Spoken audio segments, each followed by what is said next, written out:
Hello and thanks for joining the Retriever Nation. Today we're giving a brief overview of what an AKC Qualifying stake is.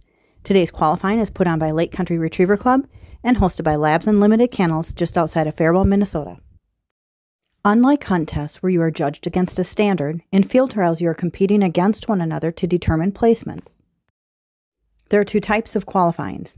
There's the qualifying, which allows both amateurs and professionals to enter, and there's the owner-handler qualifying, which means the owner must also be the handler. Qualifying stakes parallel open and amateur stakes, but with decreased difficulty. Dogs are thoroughly tested on land and water marks and land and water blinds. Today, Jeff will be running 3-year-old Poppet, and the first series will be a land triple. Dogs are judged on natural and trained abilities, and this first series is a good example of that. After a severe drought and failed vegetation growth following haying season, this gave the judges an opportunity to set up a scenario that tests dogs' trained ability and critical decision-making with a tight inline triple. In a qualifying, dogs must come to and from the line off lead and are under judgment from the time they're called from the holding blind until the time they leave the line. This includes elements such as heeling, sitting quietly, and not creeping.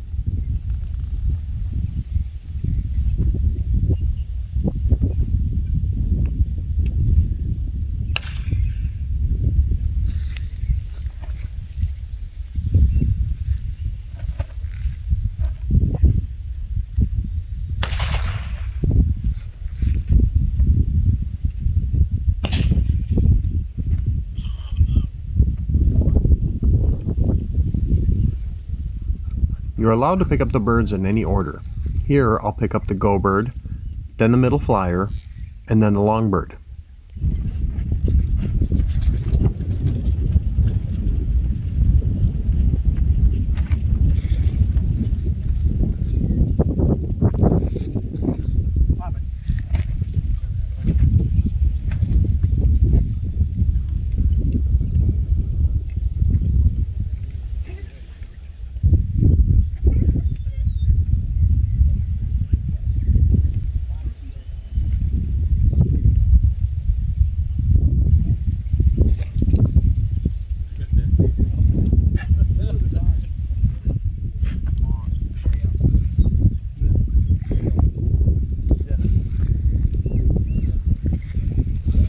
Although Poppet has indicated that she knows where that long bird is, I've watched several dogs ahead of us fall back into the flyer station. Knowing this, I'm going to work a little bit harder and try to get her past that flyer.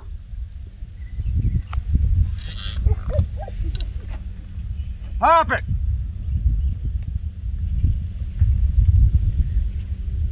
In field trials, there are no rules on the distance of a mark. It is at the discretion of the judges. Bird placement is critical. Distances can be influenced by the wind, terrain, obstacles, other marks, and more. You may see marks from 50 to 450 yards. Realistically, though, anything beyond that, a dog loses its ability to mark.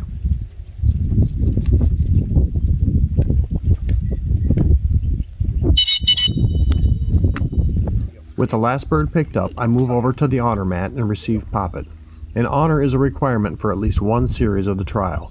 Here, we quietly wait off lead, still under judgment. Once the next dog is sent for its birds, we are released from the line.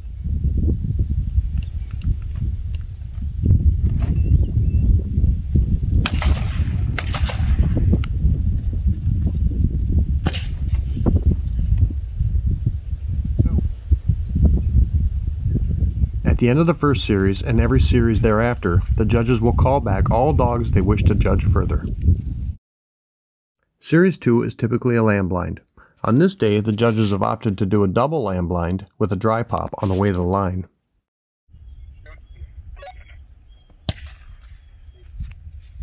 Like marks, there are no firm rules on the distances of blinds. Judges will consider many factors when setting up a blind, such as wind, terrain, old marks, keyholes, and more. They are generally challenging. There are 3 parts to a blind.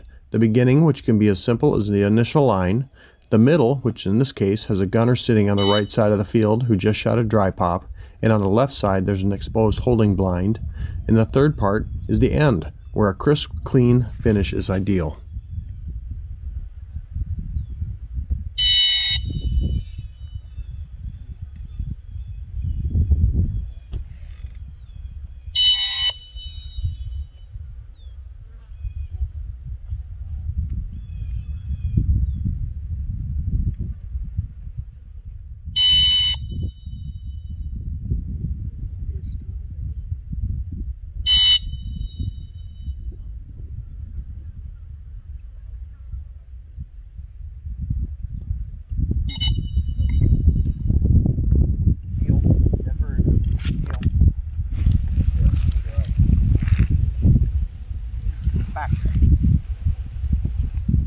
So what are judges looking for in a blind? A dog that takes a good initial line, stops quickly on a whistle, takes and holds casts, making progress towards the blind, shows eagerness, courage, and desire.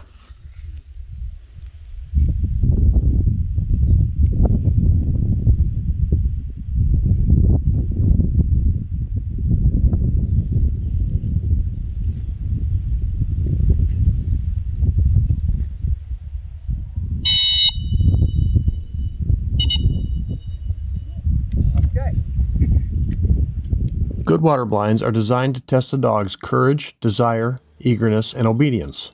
Confronting natural obstacles as well as technical layouts, the water blind will demonstrate trained skills coupled with a natural desire to retrieve. Although it's a water blind, the goal is not to find out how well a dog can swim, but how well they can handle difficulties while swimming. Teamwork is paramount.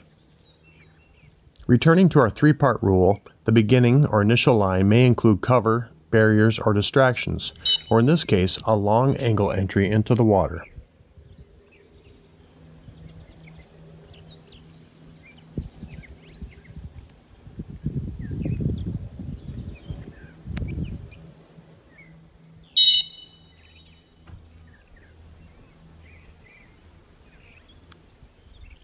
The middle portion could include a long swim in big water with a crosswind, navigating on and off points, tempting exits, or a combination of all.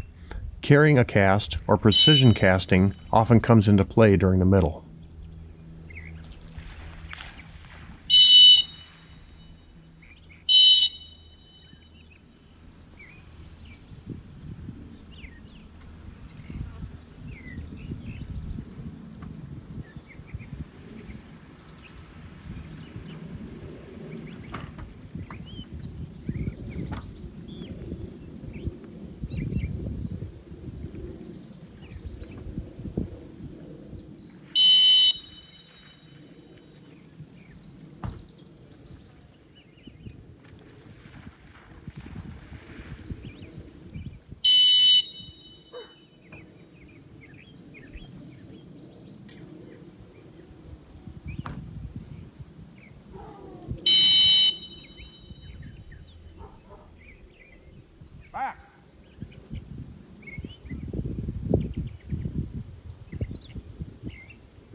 The goal for the end of the blind is to have a nice clean pickup.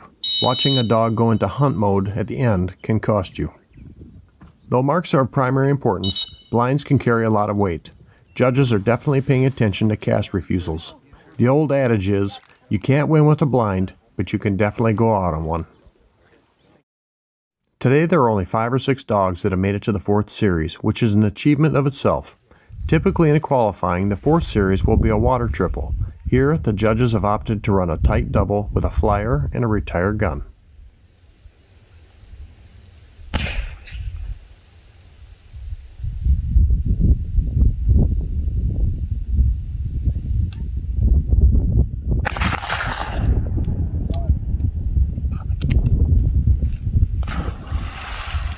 With landmarks, your major factor is terrain. With watermarks, your major factor is water. This can become a big obstacle to the dog. The longer swims can affect memory. Even the willingness to get in the water and stay in the water can have an effect on marks.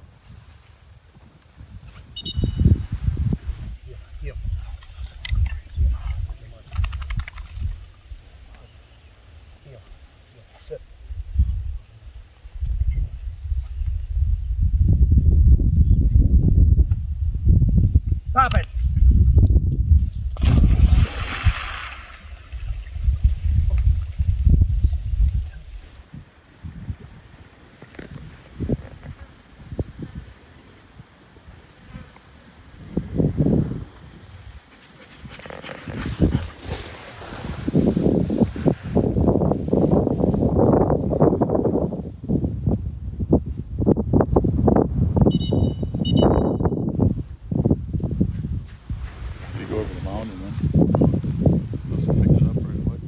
Throughout the day, the judges have been assessing the total performance of the dogs still in contention, looking for one with a balance of natural and trained abilities.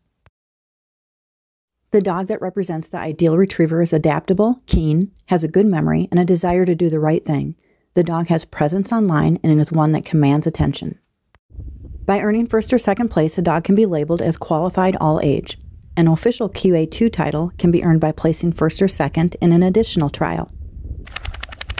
In a qualifying earlier this month, Poppet earned a second place.